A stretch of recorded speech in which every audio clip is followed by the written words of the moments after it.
Coming up tonight on Now, we're done with the storm, so it's on to spring, right? Not so fast. And guess who's hanging out with us today? Hi, everybody. Happy to be with you. We've got some good potential news for funding for children's cancer research. And it's day 4 of Maine Restaurant Week. My stop today is in Hallowell at Slate's Restaurant. This is News Center Now.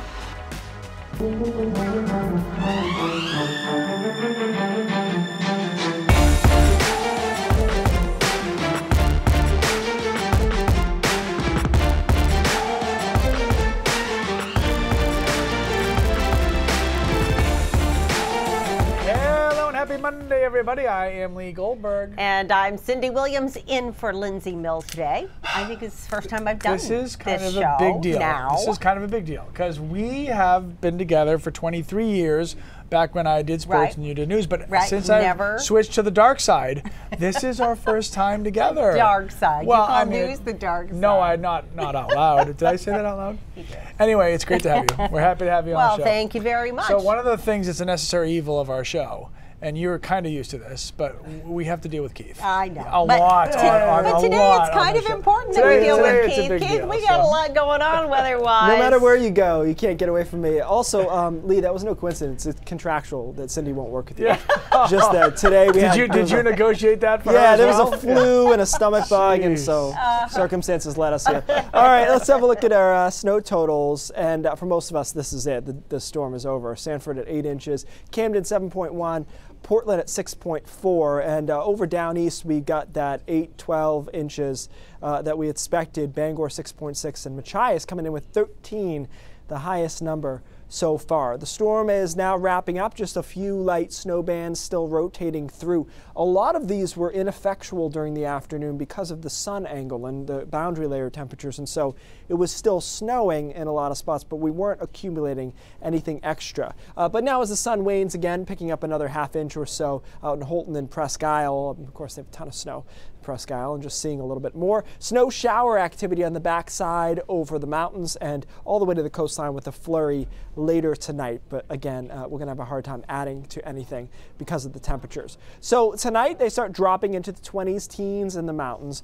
And tomorrow it's pretty cold to start, starting around 15 or so along the coastline, single digits inland. A much brighter day with a couple of snow showers. Guys, we do have a quiet week as far as storms go, but there will be some substantial cold kind of sandwiched in there. So we'll talk about that. All right, thanks a lot, Keith. In the news, friends and volunteers in eastern Alabama are helping tornado survivors retrieve scattered pieces of their lives after devastating winds destroyed homes and killed at least 23 people. Sunday's tornadoes were part of a powerful storm system that slashed its way across parts of Georgia, South Carolina, and Florida. A coroner says at least 3 children and all but 6 of the adults killed in that storm have now been identified. 3 House committees are asking the White House and State Department for information on private conversations between President Donald Trump and Russian President Vladimir Putin. This includes an interview with an interpreter who sat in on their Helsinki summit last summer. The requests seek the substance of Trump and Putin's conversations and information on whether those conversations affected United States foreign policy. Some sad news in the world of Hollywood. Beverly Hills 90210 and Riverdale actor Luke Perry has died. A spokesperson confirming the 52-year-old Perry passed away in California today. He shot to stardom as Dylan McKay on Beverly Hills 90210. He suffered a massive stroke last week. The spokesperson says Perry was surrounded by his family, including his 2 children, when he died. A lot of people are sharing their memories of Perry today, whether it was meeting him in person or just remembering him as a first crush. Well, it looks like the financial fight to raise money for children's cancer research in Maine is about to get a huge boost. Yeah, Representative Fran Head of Bethel has introduced legislation to create a new official state program encouraging donations to programs in Maine which will support research for pediatric cancer. Inspired by Haley Stewart's courageous fight against cancer and willingness to help others, the bill, LD 1044, is an act to advance children's cancer research in Maine. It will create the option for an individual to make a donation upon vehicle registration or renewal in support of children's cancer research and establishes the Maine Children's Cancer Research Fund for collection of all those donations. The donations would be transferred quarterly to an entity determined by the Secretary of State, must be used exclusively for children's cancer research. There's a birthday on News Center this week. Now, this program turns 2 years old. We don't look a day over 2. Leading up to Wednesday's big show, we want to take a look back at some of our favorite stories. Now, Chris Costa did a story called Shoot or Don't Shoot. He took a viewer into the shoes of a police officer, forced to make a split-second life or death decision. Drop the gun. It's okay, drop the gun. Shoot or don't shoot. It's a split-second decision. Put your gun down, I'll put my gun down. Police officers across the country have to choose every day, and we put a viewer to the test. Just drop the gun. What happened? What did you see? What did you experience? Ooh, a lot. I was not expecting that. This is Jonathan Santos. He's one of hundreds who commented on Facebook after news of the officer-involved shooting in Portland in February. Why shoot to kill? That's my only question, he wrote. At that point, I was kind of wondering why. And a lot of people had the same question. He agreed to strap on some protective gear at the Wyndham Indoor Shooting Range and simulate standing in an officer's shoes using bullets filled with laundry detergent. Now, if you aim at that target, Peter Joyce is the training and operations manager. press that trigger back. He's a 26-year veteran of the Portland Police Department and creator of the department's Special Reaction Team. So we're always reacting, so that puts us behind the 8 ball. I want you to stand up, walk this way. Joyce puts us through a handful of scenarios that police have actually encountered to see how we react. Okay, we're going hot. Jonathan responds to a call of a man acting suspicious in a restaurant. How you doing today? The man pulls a knife and starts coming at him. Sir, stay right there. Ceasefire. Did you even think about trying to shoot an arm? Oh no, at that point it was just like too much going on. Right. So. Why not the leg? Because there's no time, like really there's no time to think about it. Were you looking at your sights or aware of your sights on your gun? Yeah. No, because it's overwhelming when you get under stress. Guys don't see those sights. Okay, so going hot. We work as a team in the next scenario. A man acting suspicious at a retail store. Can I have, sir, do you mind if we come closer? Yeah, sure. Come Okay. on. Is everything okay today? Yeah, everything's fine. What are you up to? Would you guys like to see an ID or anything like that? Or if I didn't do anything wrong, can I at least? That's fine. Just stay right there. You just stay right where you are. I'm gonna talk to you. Yeah. Take a sit. That's totally fine. But no, it's fine. We got it. Stay right there. No, you're fine, sir. Just Ceasefire. Think about it. You can go to like so much training and all that. Right at that moment, all that training is gone, I guess. It's okay. Drop the gun. Which brings us back to that split-second decision. Drop the gun. Okay. Ceasefire. I know, like at the moment that they put their hands on the gun, like they know that something's gonna happen. That some people might be hurt, some people might be dead. After all that is done, like, yeah, they kill somebody, they end somebody's life. They protect a lot of people, they save a lot of people, but that's still with them. They're gonna carry that for, like, I guess the rest of their life. Now, that was actually the very first story we ever aired on Now, and it went on to win a National Murrow Award for Chris Costa and photographer Devin Crawford on the story. Now, the Murrow Award is one of the biggest honors that any journalist can receive, and it was a huge, big deal, and we were super proud of them. So We are so proud of them. that was pretty amazing. And such a great job on that story, and really makes sure. I mean, I've seen it 1,000 times. I know, and now you still watching go, it, I was like nervous. Yeah, it's real. All right, coming up, we're gonna take a look at some great viewer videos that were taken this morning during the parts where the white stuff was coming down. And Cam's with us. She made her first stop during Restaurant Week. Yep, it's Restaurant Week. Find out where she went when we come back.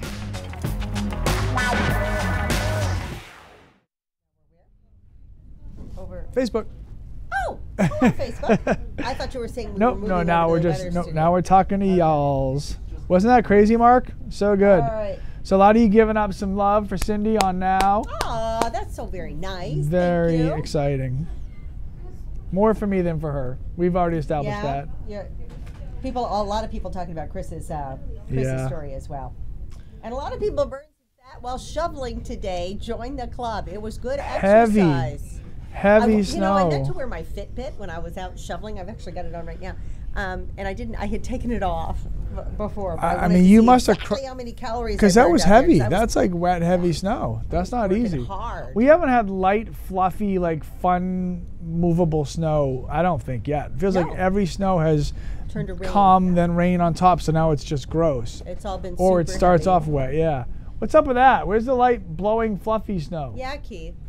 We got it this time. Come on. It's really our first all snow storm. Saturday was a dusting. Come on, it wasn't even snow. It doesn't count. But it makes it even more important to. Keith, what about East Machias? No, actually, there's a great tweet. Someone goes, "What about the people of East Machias who are drowning in that winking extra inches of snow, monster?" Thank you, Marie. Ann Rowe says hello to you. Hello, Ann Rowe. Thank you very much. Miss Maine 1990 from Tallahassee. I'm assuming there's a reason for that reference. Yeah, probably. She knows your past. Maybe.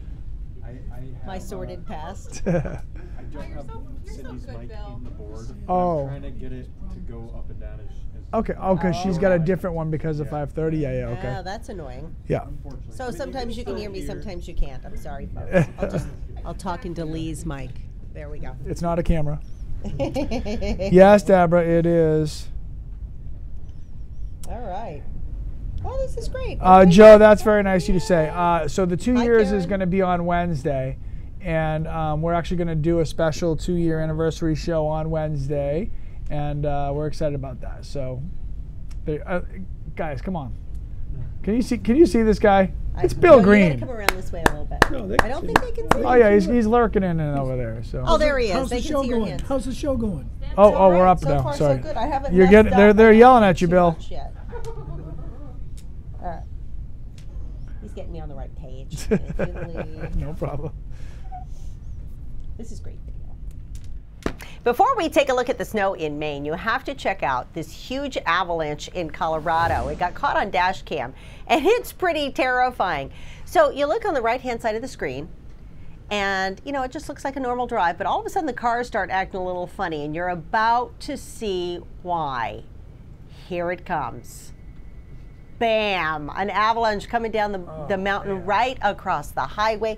Thankfully, no cars were actually buried. Nobody was hurt, but crazy video. I saw that, I think, from the other angle. Were there two angles of that? And the other way they could really see the avalanche. From that angle, you couldn't really see the snow coming. I think it was kind of covered by a ridge. So there's a woman from Maine. She says that an owl, visits her every single day at her home in Rome. That wasn't meant to rhyme, it just did. Jody Marie Knight has affectionately named what she says looks like a barred owl, Eddie. Knight says about once a week, well, actually about a week after her uncle passed away, Eddie started showing up. There are so many people I know who've lost someone, and suddenly a bird starts visiting them regularly, and they really think that that's a sign. I totally believe that. Yeah. All right, you're gonna love this part of the show. Here, listen.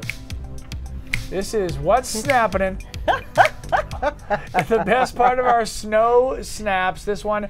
Waiting for the plow to be done in the town of Oakland so we can all move along with our days. Oh, look at that. See, this is a day I really didn't love coming to work, because it would have been just a great, let's make the whole house smell like bacon and maple kind of a day. Like when it's snowing outside, that's so good. So might as well stay home and eat. And the puppies, they love the snow. I put this up on my, well, not this actual video, but I did put a picture of my husky up this morning because she won't come in when it's snowing. In fact, the colder it gets, the less interested she is in coming back. So it was like 6 in the morning. She had to go out. I let her out, and then I'm like, okay, let's go back up to bed. And she's like, nope. And I'm like, all right. And so I took a picture. So it's on Instagram. Check it out. A little later in the show, we'll take a look at a different way that nicotine could be creeping into your kids' lives. Oh, good. And Keith's going to return with his forecast. And yeah, exactly. I'll be right back.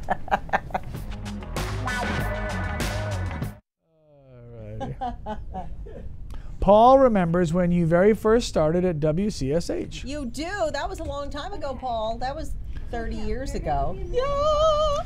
Did I just say that? This is a fun fact, and this is, we're not much different in age from each other, but when I was interning in Manchester, New Hampshire, I did a tour of another station in New Hampshire. WNHT. Anybody remember that? This young lady was an anchor and gave me some great advice. I was still in college. What was the advice I gave you? What did I tell you? Just don't go into TV. So it's been 28 years. So clearly I didn't listen to you then. I did not say that. No, no, you were extreme. I remember meeting you and I was like, oh my gosh. And no, you work hard and just, you know, make a lot of connections and friends, and because that gets you a long way if you are nice to people, treat them the right way. And I was like, okay. And so you did that. I feel like I've tried to do all of those things. So but I am the reason for your success. So email her when you're mad at me, because it's all her fault. If it's not one Lee, it's the other. If I had just never encouraged she's them. ruined the whole state for all y'all. Between me and her husband, it's over. I know, the two It's Lees. all the Lees. The two Lees. But anyway, that's a true story. All right. Oh, what are we doing? Where are we going? We're gonna come over to Cam's Oh, we're desk. going over to Cam's desk. Oh, yeah. And we're gonna start on a 2-shot and on like a little mini walk and talk, like a couple steps forward, and then you'll meet Cam at her desk for the 3-shot. Does that make sense? Sure. So just like back up, and it's gonna start with you and Cindy. Like, oh yeah, and we're gonna. Okay. Okay. And you'll walk to Cam, and then as it's the 3-shot, as you get to Cam, it'll be the 3-shot. Does that make sense? Yeah. I gotta see. So Kim, I'm probably not gonna read everything, but you'll know when it's your turn. When I look at you and I'm like, hello. Speak. I love allergen flanked foodie. That is great. Allergen flanked foodie. That's hard too. Poor Kim is What all are you allergic to allergic to? everything. Like dairy and soy. That's a lot. Yeah. That's a lot. Yeah. She's pretty much straight ice cubes. I moved them. Gluten, dairy, and soy. Yeah, that's Whatever hard. the intro is, you're just going to take a small step and then you'll meet Kim here. Oh, Brian, that's sloppy. Sorry. Excuse me, folks. Mary Young. What's that? Mary, he's a man. Of course he didn't listen to you. He's When a I said man, I he didn't listen to you. Come on now. Oh, dear. All right.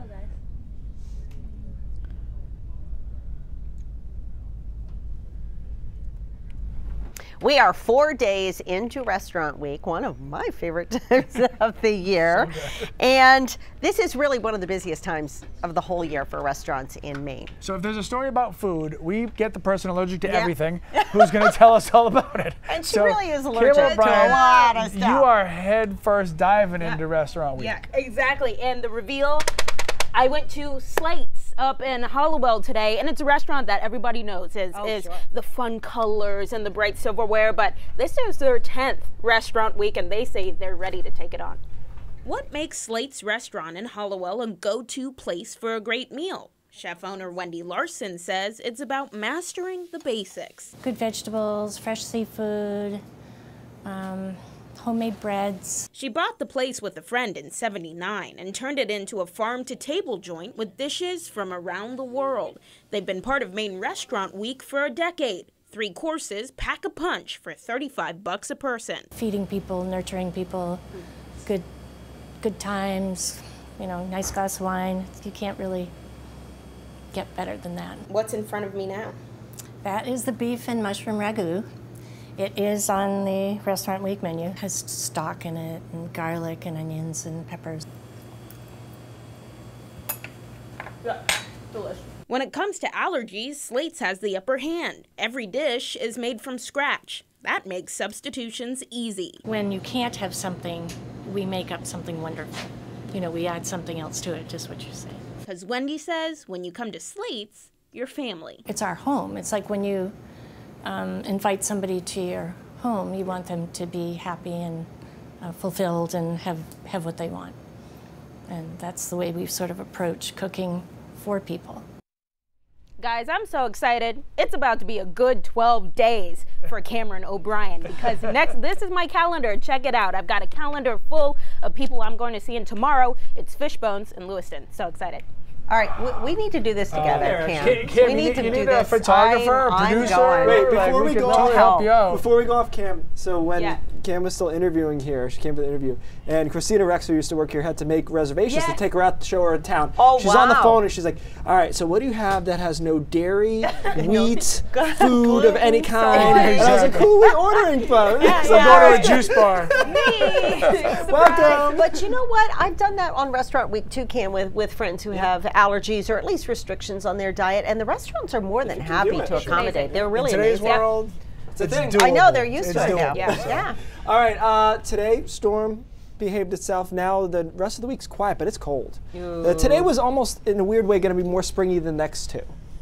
Just because after it snowed, it was relatively mild in a lot of spots, and we did some melting, and it felt all right. And the next couple of days are going to be on the cold side. There's the last of the snow moving out of northern Maine. The jackpot was over down east with some amounts of 12 inches, 12.8. Out towards East Machias, and still some snow at Holton and Presque Isle. That's about it. A couple of flurries working into the coastline and interior here, but that's not a big deal. It'll be just an isolated flurry and have a hard time accumulating into anything. So that's the case for the rest of tonight. We start cooling down. It's pretty chilly by tomorrow morning, so we do a pretty hard freeze of anything that did melt today as temperatures drop into the single digits in the mountains, teens along the coastline. Bright start to the day tomorrow. It's kind of convective though, so by tomorrow afternoon there'll be more clouds around than what we started the day with, and a couple of snow showers in the foothills and mountains tomorrow afternoon. They stay away though from the coastline. We do the same thing again on Wednesday, where we start with a little bit more sunshine than we end the day with. Wednesday's cold though, only in the 20s even along the coastline, teens as you head farther inland and into the mountains. Here's a couple of snow showers in the afternoon. That wanes down, and then Thursday is a kind of a slow improvement kind of day, back into the mid-20s at least for highs. So we've got that cold pocket that's in Tuesday, Wednesday, a little bit Thursday. It comes out. Friday's a nice day, probably the best day of the week. Like last week was the same way. Friday was the best day. And then we start to ridge out here for the weekend, which sounds great, but potentially comes with a storm system on Sunday. So there's our storm going away. Notice it's quiet other than a few isolated snow showers here and there. And then as we look into the weekend, we watch our next storm approach on Sunday. And at this point, it's a real inside runner. It's real far west. And so what we'd be looking at is our 2018-2019 special up until today's storm, which is snow changing over to snow, to sleet, and eventually rain. So that could be pretty messy there on Sunday. We'll keep an eye on it. Obviously, we have a while before we get to that point. But quiet otherwise. Daylight saving time, there's no S in there, that's like a weird pet peeve of mine, is this weekend. So you spring forward, which is nice. I'm interested to see, I don't think the baby really cares about that, but this one works out nicely, because I think it means he'll just sleep later. Yeah, Late? in theory. He shouldn't know, right? It's the animals that bother me because they don't get it. No. So, yeah. No. Shades, good shades. But it's better going forward. Yeah. No, I'm saying. But going forward is better than going back. Correct. That, I remember that being a little, he did not care about that either. So. Exactly. All right, sir. Thank you. A man in Cincinnati has created nicotine-infused toothpicks. Why? Well, they are designed to be used discreetly by adults. Yeah, okay. But now there's growing concern. Kids might use these and end up addicted. Yep. Take a look. At this smoke shop near UC's campus, nicotine toothpicks have made quite an impression. We all kind of tried them because we were curious, you know what I mean? And the jury's not out yet. We may get them in, we may not. It really depends. But people like them. Noah Meisberger says Puff Smoke recently got a sample of toothpicks that look like these. They were infused with nicotine, an addictive stimulant found in tobacco plants. Toothpicks are just nice because, as far as I can tell, ease of use and speed. The founder of Pixatine, Evan Grossman, says his company created the nicotine toothpick market 6 years ago. This is for tobacco users to make a switch and make a change, or to get their nicotine where they normally couldn't. Grossman is critical of competitors who make similar toothpicks that taste like candy, which may make teenagers think they're okay. We want to make sure that the kids aren't using them. At a certain point, we also feel that parents and teachers should be educating their students and children and kids, you know, the youth, about the dangers of nicotine, just like they do the dangers of alcohol. I talked to many tobacco enthusiasts who never heard of nicotine toothpicks. The same goes for anti-drug advocate Mary Haig, who agrees that educating kids is critical since kids can do things without anyone knowing. Nobody knows because they're not aware of it. So if that is a new product or delivery method, then parents need to know, schools need to know. Yeah. We all need to know. Yeah, right? We get a lot more news ahead in the next half hour. The firefighting community is just devastated by the loss of one of their own, killed in a fire in an apartment building in Berwick on Friday, Joel Barnes. He was trying to help a fellow firefighter get out. We are hearing now from the dispatchers on duty the day of that fire, and as you can imagine, they have a lot to process. We'll have that story. Plus, the snow is adding to the work for the dogs competing in the Can-Am dog sled race, which is underway in Fort Kent. And the people running the big time miles are still crossing the finish line. We'll take you there. Those stories and much more ahead on News Center at 5:30. When we come back, brain drops and a very special moment for a member of our News Center Now family. We'll tell you about that.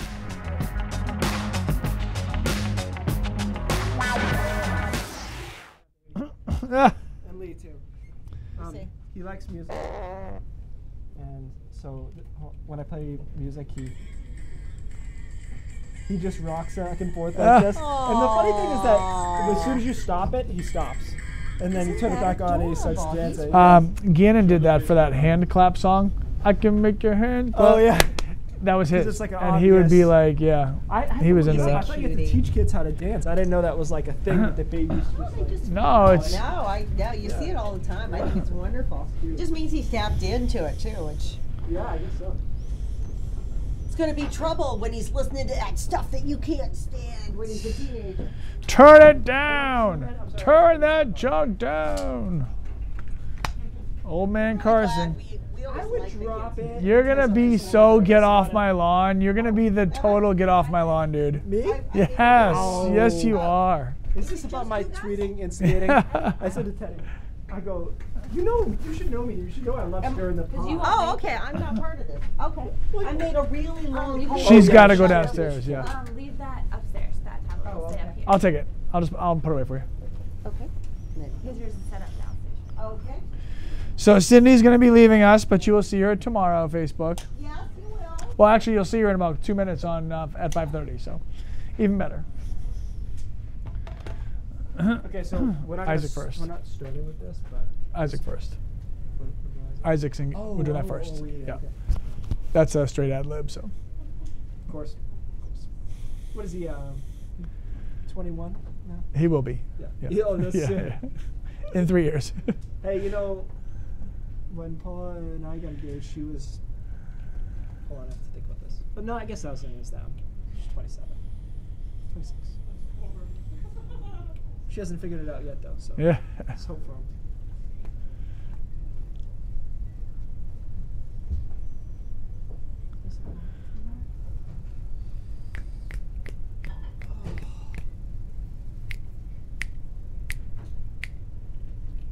I also asked Teddy if he wanted to tweet about the case in Florida anymore, or. You guys should both be in social media jail for like a day. Timeout box kind of thing.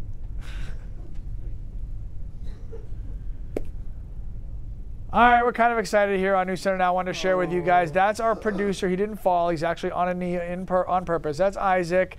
And that is his now fiance, Hannah. This happened over the weekend in Gardner, doing a little cross-country skiing. Look at those crazy kids in love. Congratulations. Best of luck to them. Isaac and Hannah. I got to say, like, straight awesome that he's wearing jeans cross-country skiing anyways. I feel like I'd be suspicious of that moment. Yeah. Like, I'd be like, well, something's going down because he's got good jeans on. All right, so I want to start. Let's start with the graphic here, the video movie I want to make you watch. Can we maybe? There we go. Okay, so this is on Netflix. It's trending right now. It's called Behind the Curve. It's a documentary about the flat Earth. I hate to call it a movement, just the flat Earth thing. It's really, really interesting, actually, because they have astrophysicists, they have psychiatrists, they talk about you know, how did people get to here and why do they cling to these kind of crazy beliefs? But one of the most interesting things was astrophysicists brought up the idea that science is just a direction of thinking. So you start with a hypothesis. Okay, I think this might be the case. Let's do some experiments to see if that's correct. And if the experiments don't lead you there, you need to change your conclusion. So whether it be up, down, you know, I'm using arrows here, but if the experiment does not match up, you either need to go change your hypothesis or you need to change the conclusion by the experiment. What he pointed out was in terms of flat earthers or any kind of staunch against all the other facts belief is that we're going the other way. So we're saying this is what is true. Let's see if I can find an experiment to back that up. Wait, that didn't work. Okay, let's modify that experiment to make it true. Does that confirm my original idea? If not, toss it, start over again. If it does, good, I'm right. And so I thought that was a really interesting way to put it. The idea of science is simply the direction of thinking should go this way. You should not start with this has to be true.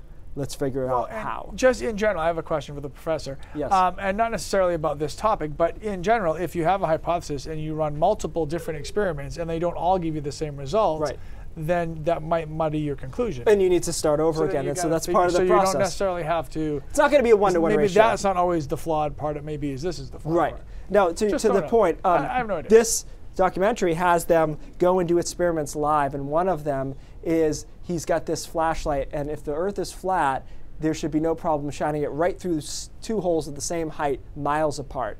Well, what he finds is he has to lift it above his head to account for the curvature. The movie ends with him just saying, I guess that's interesting.